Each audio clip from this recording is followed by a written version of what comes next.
Hello and welcome to Social Studies Teachers Have Issues. I'm Dr. Heather Ballinger. And I'm Dr. Kyle Ward. The main objective for this webcast series is to try and help social studies teachers who are stretched too thin, both financially and with the amount of time they can put into prepping for their classes. This lack of time and money often hurts teachers when it comes to vetting some of the better teaching resources that are already out there. To do this, we're interviewing education experts from a series of museums, libraries, and institutions. Interesting enough, many of these organizations suffer from the same issue of not having enough time and/or money to reach out to teachers across the country. They have to rely on social studies teachers stumbling across their websites or one of their professional development opportunities to learn about what resources they have. With that in mind, the issue we're going to deal with today is how to make our students engaged and discerning citizens by using evidence based historical resources. In order to learn more about this subject and how to teach about it, we'll be interviewing Joel Breakstone, the executive director from the Digital Inquiry Group. Welcome, Joel. Thanks for joining us. Thank you so much for having me. Yeah, thanks, Joel. Really appreciate this. First question I want to kind of dive into is like, how did you get to this position that you're at today? What's the background story, and have you always been interested in history and civics? And if so, what kind of college degrees or college did you go to? What kind of college degrees helped set up to be the executive director of something like this? Yeah, so without a doubt, I've been always interested in history and civics. I was a history major as an undergrad, and I graduated from college and realized I had forgotten to do something important, which was to get a job. And I found a job working at a high school in rural Vermont, and I took over teaching for a teacher who had been in the classroom for more than 25 years, and he left behind a few things for me. One was a cabinet full of mimeograph worksheets. I knew I probably shouldn't use those. And the other thing was a classroom set of The American Pageant by Bailey Kennedy and Cohen, which is the longest running U.S. history textbook. And I didn't want students to just read that textbook. I wanted them to do more like what I had done as a history major, to make sense of the past through the competing accounts of different sources. And so I figured I would give my 10th graders primary documents. One of the first documents I gave to my students was a speech by William Lloyd Garrison on the occasion of the 4th of July, in which he decries the hypocrisy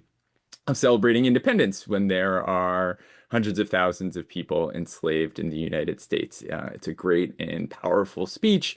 It also has phrases like intemperate zeal, and it's long. And my 10th graders, who are 15 years old, were not nearly as excited about it as I was. It was kind of a disaster. They didn't know what was going on, and they didn't want to read it. And it's that bad feeling you have as a new teacher, at least I had too often, which was the lesson's not going very well, and I need to figure out how I can do it better during the next period that I'm teaching. And so, making those little tweaks.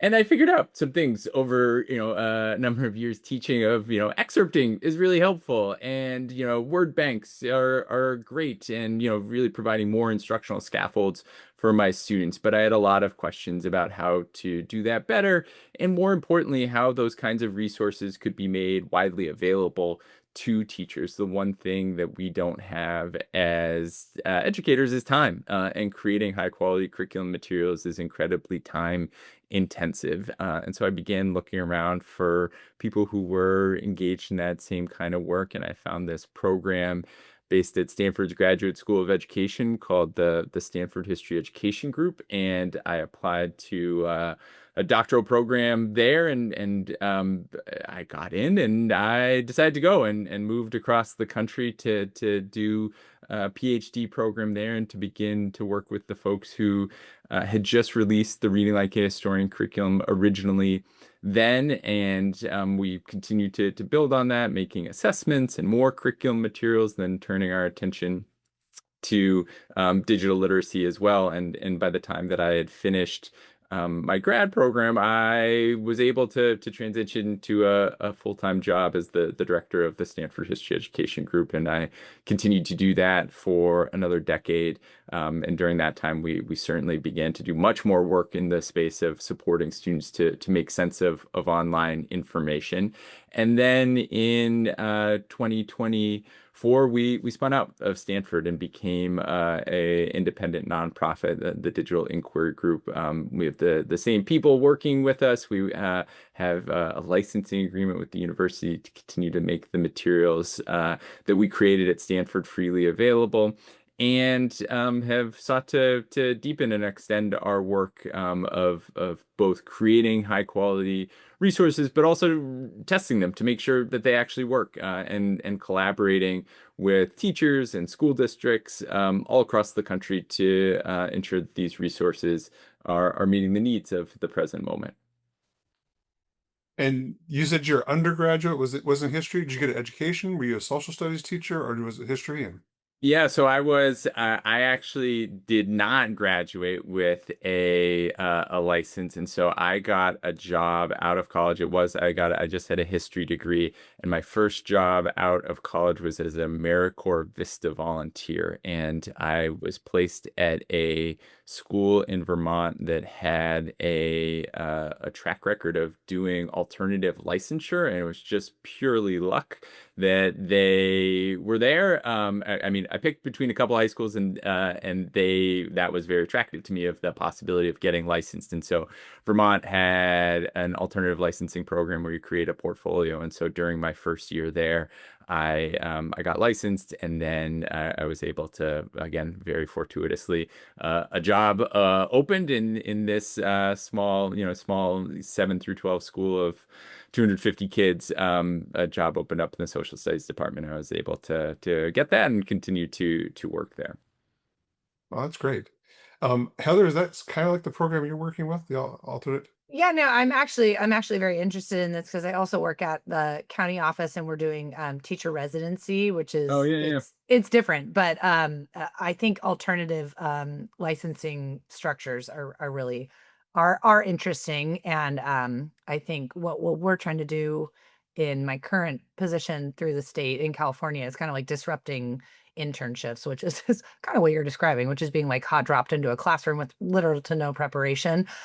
We have like stipends available for teachers to be with like a mentor teacher for an entire academic year, but still get paid with job opportunities. But yeah, I think it's anytime there's a creative way of finding ways to get motivated graduates into programs is a great way to do it.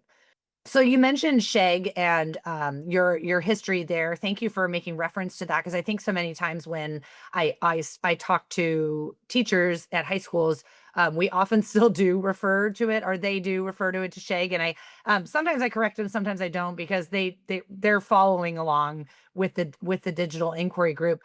Could you talk a little bit about you know the transition to digital inquiry group and sort of what the main function of that is? I know you made reference to, and I know when I visit the resources now, I really am seeing sort of and maybe this is true or not true. You can steer me in the right direction, but I see sort of like an acknowledgement that fewer social studies teachers, history teachers are using textbooks, and they're more relying on digital references. And also, our student body is really getting most of their information online. And so, helping them discern, um, you know, and kind of filter through what historical information is available and how to be sort of like an informed citizen about that. Kind of seems like one of the missions of the digital inquiry group. But I'm wondering if you can talk about sort of like that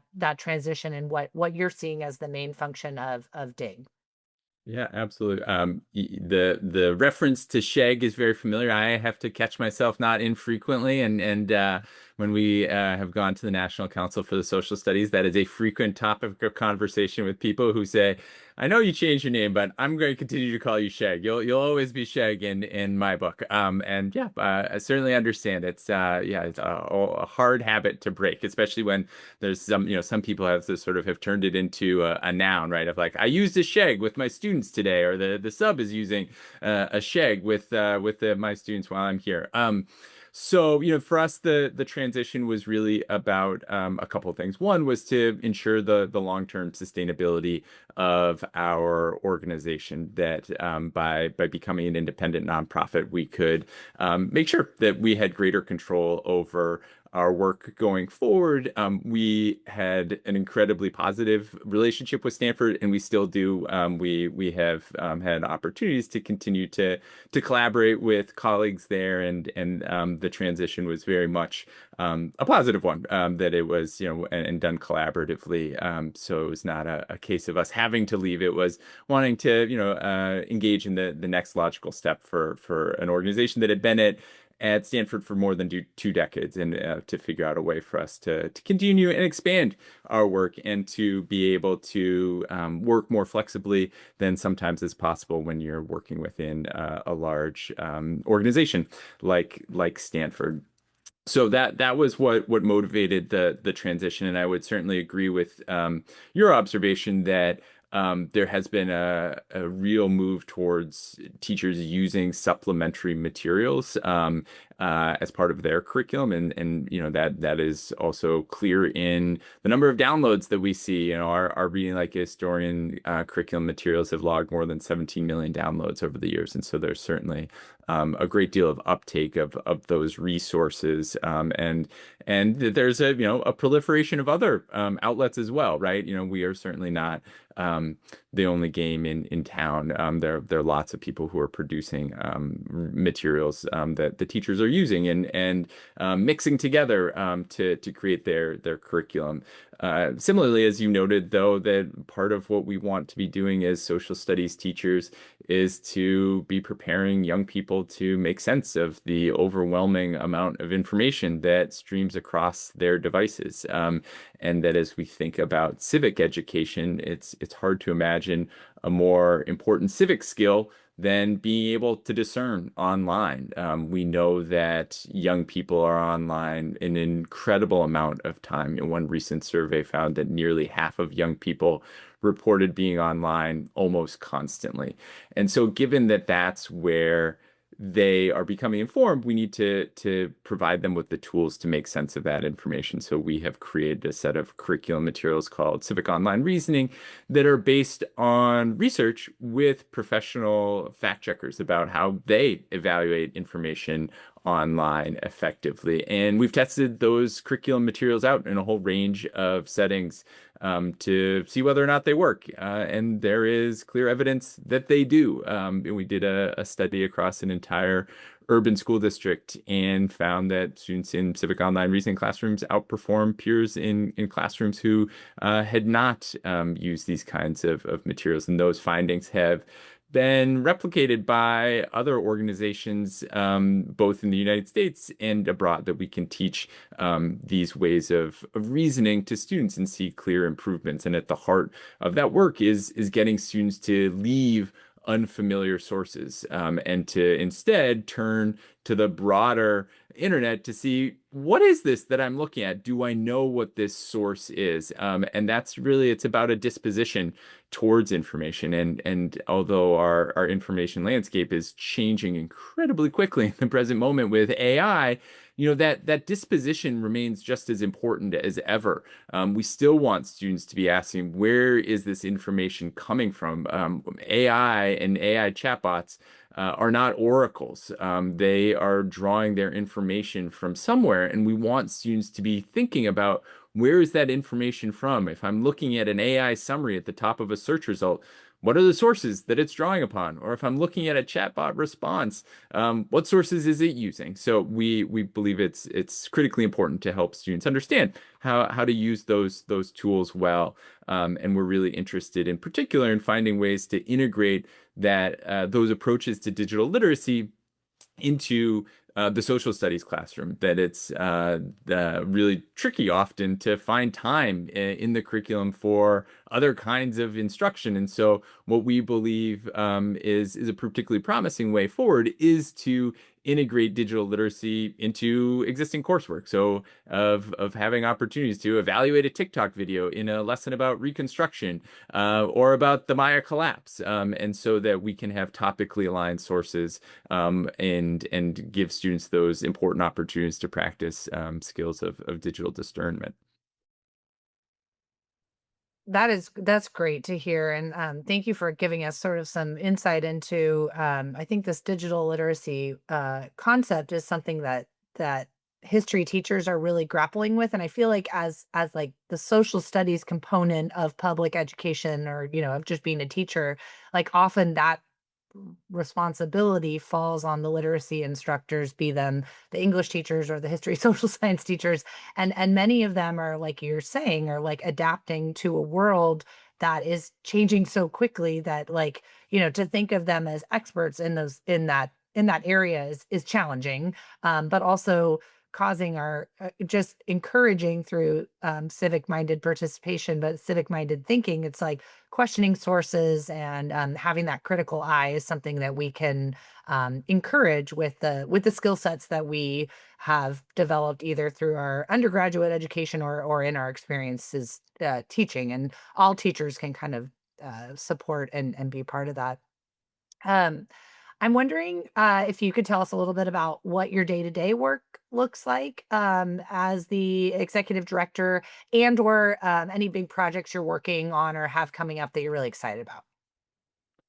Yeah, I mean it is we're a small organization. We have 7 staff members, and so there's a little bit of everything. And certainly it has been a steep learning curve transitioning out of a very large organization like Stanford to I was about to say, I be pictured you all as like a monolith yeah. organization. We are small but mighty. And Yes.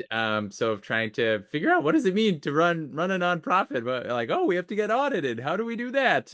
So we've been figuring out all of the things that we're very fortunate to have Stanford take care of for a long time. So a chunk of my time is devoted to those administrative duties. The things that I love most about the job is having the opportunity, though, to work with colleagues in developing new curriculum materials, whether it is for digital literacy or history, as well as doing research about what works. We think that the most important metric of all for a nonprofit is an education nonprofit is what do students learn? Too often it's just focused on how broad of a reach do we have, and we don't think that's the thing that we should focus on first. We believe more than anything is evidence of student learning. So doing high quality research is central to our mission, and so it's always a pleasure to have the chance to be working with my colleagues on developing research projects and moving those ahead so we can continue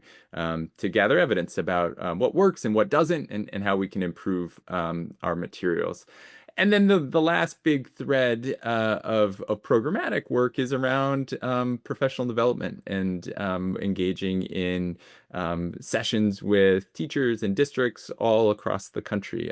We have had the good fortune of partnering with a number of districts for many years. We've been working with Los Angeles Unified School District since 2013 and doing north of 100 workshops over those years. And so many of those teachers are who attend those workshops have been doing so for a similar amount of time. And so it's really yeah, just a pleasure and a privilege to have ongoing relationships with these teachers who have been partnering with us so long and providing us invaluable feedback also on our resources, that we absolutely believe that this work is done in partnership with educators. And so having the chance to maintain those relationships over so many years is yeah, is one of my favorite parts of the job. And figuring out how best to deliver professional development in different contexts is a really interesting challenge. Like, what does it look like to do these open enrollment professional development sessions on Zoom, and where we have teachers logging on from literally all around the world, right? Of, people who are logging on at 3 in the morning because they're on this other, other side of the world. And how does, what does high quality professional learning look like in that context versus how do we create asynchronous courses that similarly can provide opportunities to support educators in implementing the materials that we've created? So that's another thread of my work, and one that I really enjoy. And Joel, unless you have it copyrighted already, AI sites are not oracles. I might steal that one from you. Yeah, okay. Not copyrighted, but yes, I think it is a crucial takeaway for us all, right? Oh, uh, um, the other thing is you said 17 million downloads. Is that correct? Yeah, that's right. That's that leads me into my next question because Heather and I are both very familiar with the digital inquiry group. Our students are familiar with it as well. But can we pretend for a second that there's somebody who has 0 downloads and there's a new Joel Breakstone who just got thrown into a school in a small town and stuff like that? What's the pitch? Help me out. I want to teach history. What does Dig do for me? Yeah, so we offer a curriculum that is focused on supporting students to engage in disciplinary literacy, to read historical documents in the way that historians do. And it's based off of research that Dig's co-founder, Sam Weinberg, who is a professor at Stanford's Graduate School of Education, the founder of the Stanford History Education Group, had done with historians, where he asked them to read historical documents and observed the ways in which they engaged with sources, and saw very clearly that there are a very specific set of practices that they use that were very different than other smart high school students. His study compared AP US history students to historians, and the things that historians did were, first and foremost, to think about the source of a document. Who wrote this document? When? And for what purpose?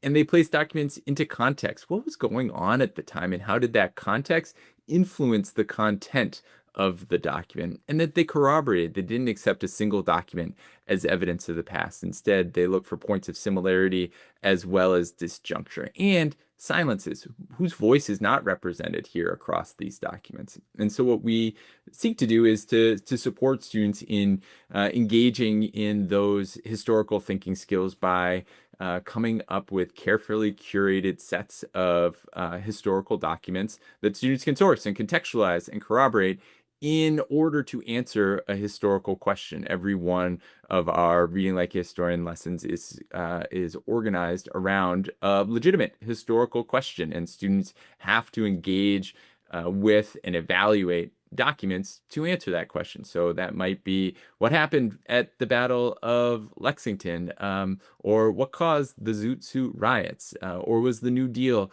a success? And in each case, students are forced to grapple with contradictory evidence and to see that there is not usually just a single answer, and that the answers that we come to depend often on our interpretation of evidence, but that in each case, we need to be using evidence, and that students hopefully are building some civic capacity in that regard too. That we want to ground our claims in evidence, and that we need to marshal evidence to make an argument, and that in the process, we are probably going to become hopefully better thinkers and readers. Abby Reisman, who is now at the University of Pennsylvania, did a study in San Francisco Unified back in 2008, focused on the effects of using the Reading Like a Historian class lessons, and across 5 high schools in San Francisco Unified.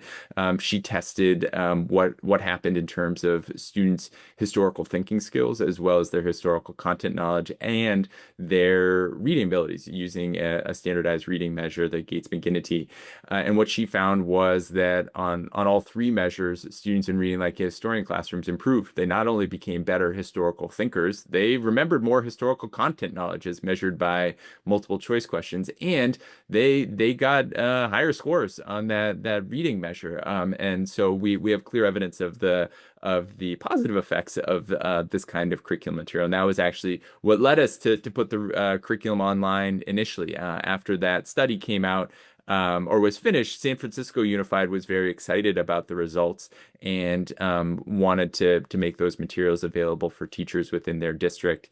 And we said, that's great. We would also like to make it available to other people. We didn't know, what might happen, but SFUSD agreed, and we put them online. And there was a great deal of interest beginning in 2000 and nine, and that was the beginning of the Reading Like a Historian curriculum.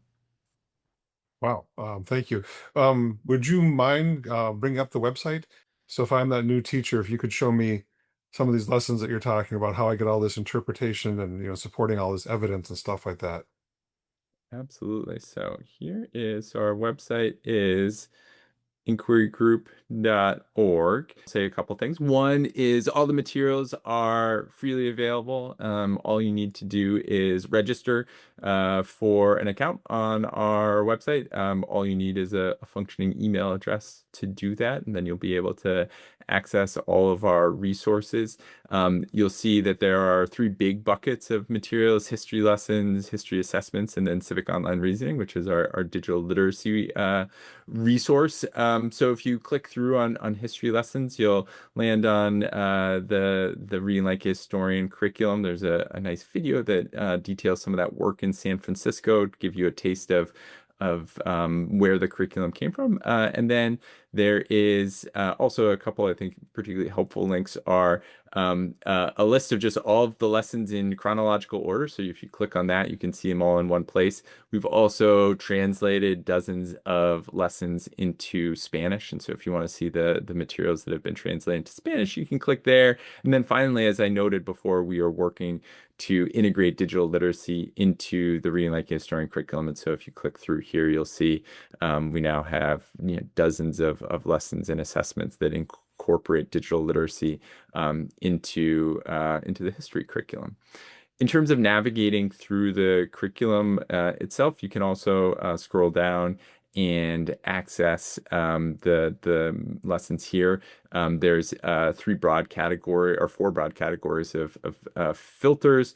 Intro materials. So if you go to intro materials, you'll see a few different things. One are classroom posters that help students to remember the key historical thinking skills, so like sourcing, contextualization, corroboration, and then those are available also in Spanish. The other thing in the intro section, though, are a series of lessons that introduce students to the skills of historical thinking without some of the challenges of historical documents. So, for instance, we have a lesson describing a fictional senior prank in which students are forced to engage with a variety of accounts about who was responsible for putting a Bob's Big Boy statue on the roof of their school as part of a senior prank. And in the process, students are sourcing and contextualizing and corroborating so we can begin to learn those skills without having to do some of the heavy lifting of the historical documents. We have another one about a lunchroom fight that has been very popular over the years with educators. So those are all in the intro section. And then if you go into the U.S. history, you'll see all of the lessons. And if you click through onto one of the lessons, you then will see that there's a variety of materials that go along with it. So, for instance, if you go to the Boston Massacre lesson, there's a brief description of what the lesson is. We also, when we change lessons, will note the date when we've changed them. So if you have an old version of the lesson on your hard drive, you could see that it's been updated. We're also working on some ways to better highlight when changes have happened, so you could know that more readily as a teacher. And then there are a whole bunch of resources that go along with each lesson. So, for example, there is a detailed lesson plan, the teacher materials about how to implement the lesson in your classroom, pointers about the documents that suggest key issues to consider when using them with your students. Then there are student materials. Those are carefully curated, in contrast to my experience with the garrison speech, we aim to have 200 or 300 word excerpts, and often we'll have a detailed word bank to go along with the document. And we have source information at the top and head notes, or source information at the bottom and head notes at the top to orient students to the documents, and then graphic organizers and guiding questions that name these historical thinking skills. So really to guide students through the inquiry of the lesson. And then also we have materials often translated into Spanish. We also have PowerPoint slide decks.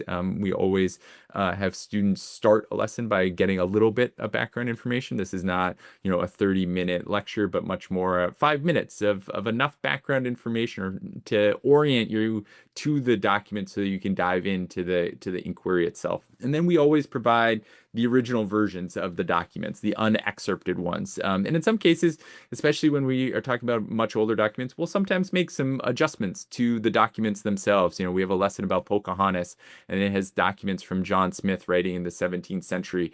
And it's kind of a foreign language in some regards. John Smith has some very interesting spellings and some sentences that run on maybe for 100 words, right? And so we've made some modifications to those to make them more standardized English, or to at least 21st century English. But we always we always at the same time provide the original document so that you could see and show to your students what the original versions of the documents were, and to modify them further if you need. One of our most deeply held beliefs is that teachers should modify and adapt these materials to best meet the needs of their students, and teachers are the experts about their students. And so we want to provide maximum flexibility for teachers to be able to do that.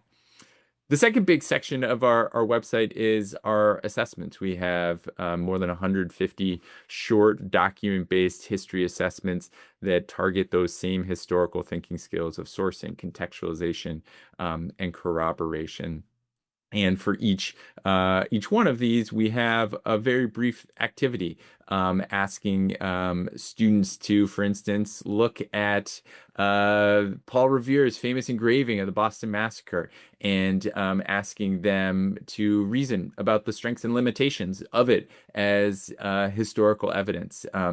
And these items can be completed in just 5 or 10 minutes. So it is another way to integrate historical thinking into your classroom. And we provide detailed rubrics, as well as, in many cases, sample student responses. You'll see that many of these lessons have these little flags on them, which means that it's a flagship version of an assessment. We have multiple versions of assessments where the difference is just the source that is provided. But with the flagship version, we have sample student responses for the task. So you can also get a sense of what are common student responses, both strong and some that are still developing.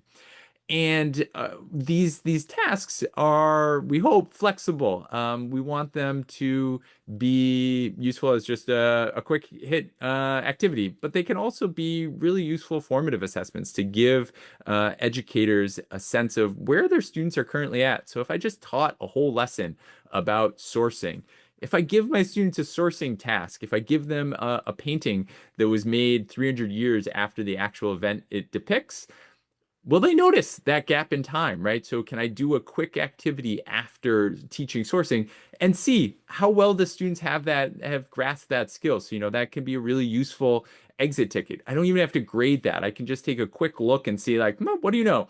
3/4 of my students did not do any sourcing. We probably should go back and do a little bit more, right? Or similarly, it could be a nice temperature check before you teach something. Let's do this as a do now at the start of class. How well do you source documents? And then I can do some adjusting in terms of what I emphasize in my lesson based on that. So our hope really is that these can be used in a variety of ways, but that at their heart, we design them with formative assessment in mind, that they are tools to give more information about student thinking, and that we as educators can use that information to inform our next steps instructionally. And so, yeah, so those are more than 150 of those, and we continue to add new ones all the time. That is work that has been supported for now about more than 15 years by the Library of Congress as part of their Teaching with Primary Sources program. And so the vast majority of those assessments feature documents from the Library of Congress's incredible archive. Then the last section of the website is our Civic Online Reasoning curriculum, which is a very different color scheme than the other two. And so these are the materials focused on supporting students to engage with online content. As I mentioned before, it's based on research about what do experts do when they go online. And we are trying to teach students some of those skills, not to turn them into professional fact checkers, but to adopt some of those same effective tools for discerning online. All of these lessons are delivered as Google Forms and Google Docs. They include real online sources pulled from social media so that students have an opportunity to practice on the platforms where they're spending all their time. Similarly, there are teacher materials as well as student materials, slide decks. We have assessments that are Google Forms, and those include rubrics as well. We also have a whole bunch of videos on the core website. We have them on the main inquiry group website as well, but really a very large collection of videos on this portion of our website. Both ones that give you a taste of what this can look like in classrooms, as well as instructional videos, some for teachers, where we're talking about that skill of lateral reading, of getting off an unfamiliar page and turning to the broader internet, and then some that are designed for students to use. We had the great opportunity to collaborate with John Green and his colleagues at Crash Course to create a whole 10-episode sequence of videos that are all focused on these same skills. So you can watch John Green talking in a much more engaging and funny fashion than I can about lateral reading. So those are another tool available for teachers to use. So those are all at core.inquirygroup.org, and if you're on that portion of the site, the same login works there as with the main inquirygroup.org website. That's incredible. That's fantastic source. And I'm really glad you said about, teachers. This is something I try to get across my pre-service teachers all the time too, is you can find something online, but you don't know it's necessarily going to work with the group of students you have in front of you. So we talk about tweaking things sometimes a Yep. little bit. So I was really happy you said that. The other thing I was going to ask real quickly. So I'm an old dog teacher. I've been doing this for years, and I downloaded something from old Shag and I've been using it. And you kind of said you've gone in and made some changes, or like in a normal year, like how many new things do you think get posted or get changed or tweaked? Yeah, great question. So the number of changes will depend on the year, but we're probably at least updating half a dozen lessons every year, of sort of going back and trying to refresh them. We do more updating of the digital literacy materials just because those things get stale more quickly, given that we're using online sources. So that needs more tending. But yeah, we're definitely updating a handful of the Reading Like a Historian lessons every year. So yeah, we would encourage people to go check out the website still, even if you have a healthy collection of downloaded PDFs.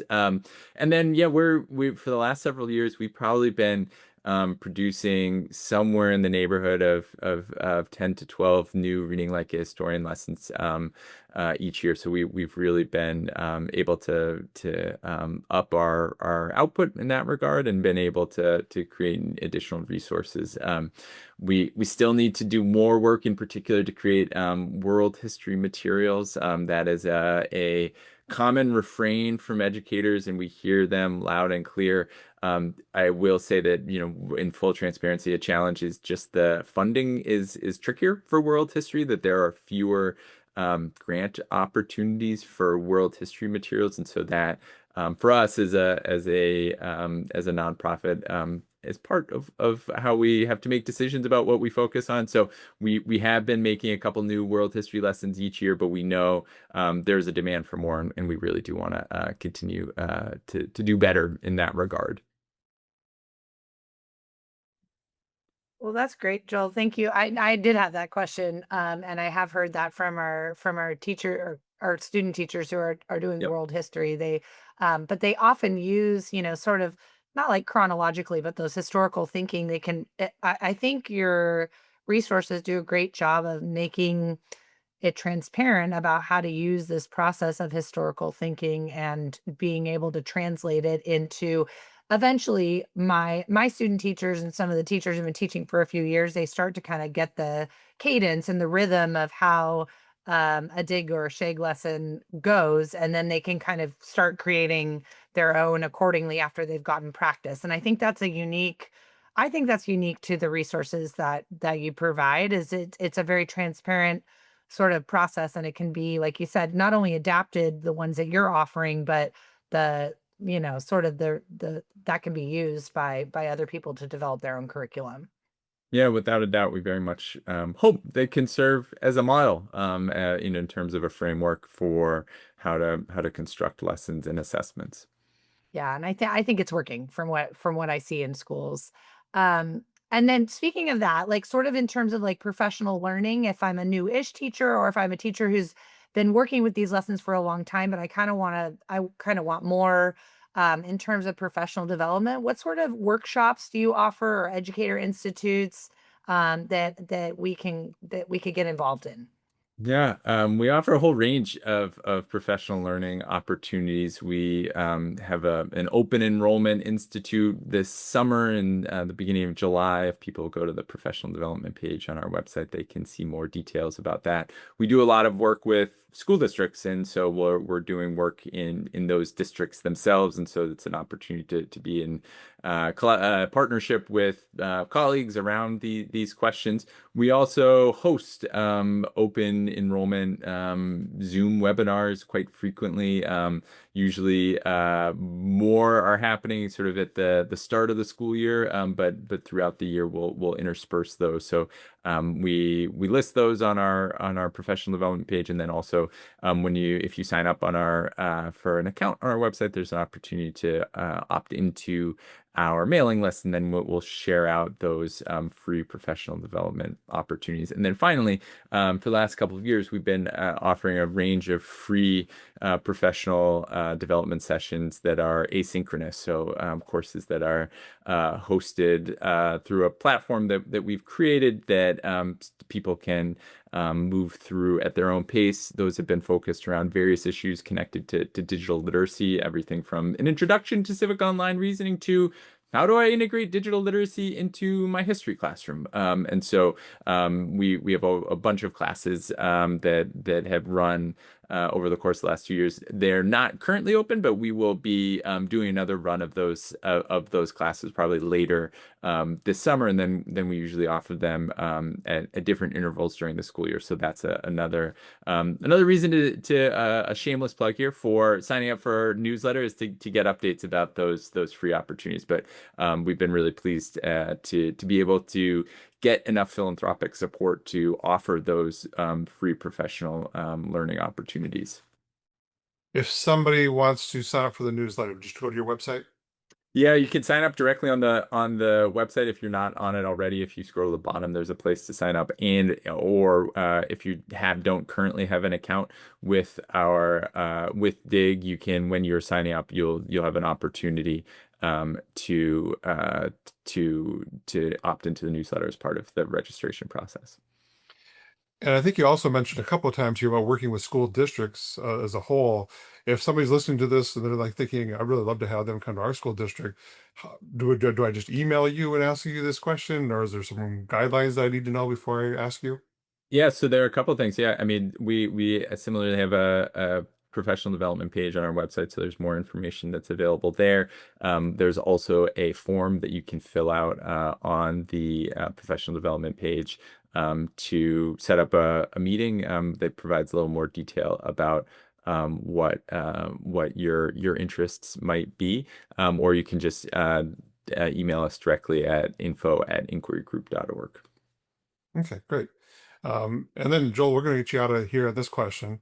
Over the years of working on this project and this with Dig, is there a favorite lesson, or even is there a favorite story with all the conferences and workshops and professional development that has kind of resonated with you over the years that kind of sums up the work you're doing? Well, that's a really good question. My favorite story. You know, we have used this Battle of Lexington lesson a lot of times, and in no small part because it incorporates documents that were used in Sam Weinberg's original research about how do historians read text. And so it's a nice intro lesson because it showcases the approach, but then you can also take a step back and say like, well, let's look at how historians read that document that we just looked at together, and to see, where did these, skills of sourcing, contextualization, and corroboration come from. And I've done that lesson a lot of times, a lot of times, and it is just so fun to see that you could still see new things with those documents even when you've already done it dozens of times. To have a teacher say like, oh, I'm looking at Lieutenant John Barker's account and I'm just noticing this word choice and I hadn't seen it before. And I'm saying like, me neither. And I've read that document a lot of times. We've done this session a whole bunch, right?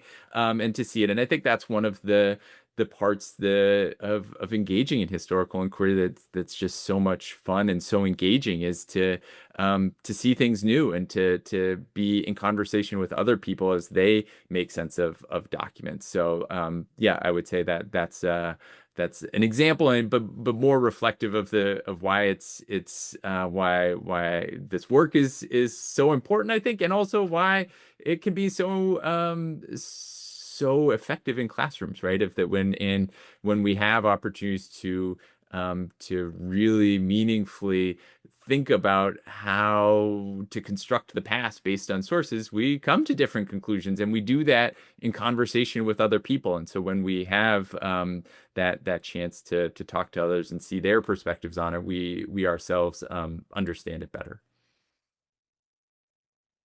Yeah, Heather, one thing I try to get across to my students all the time is that when they're teaching, they got to keep the passion alive. History can kind of become, teaching can kind of become a factory after a while. We're just doing the same thing. And seeing Joel's reaction to this last question here, that's where that passion I hope that my students have at some point in time too.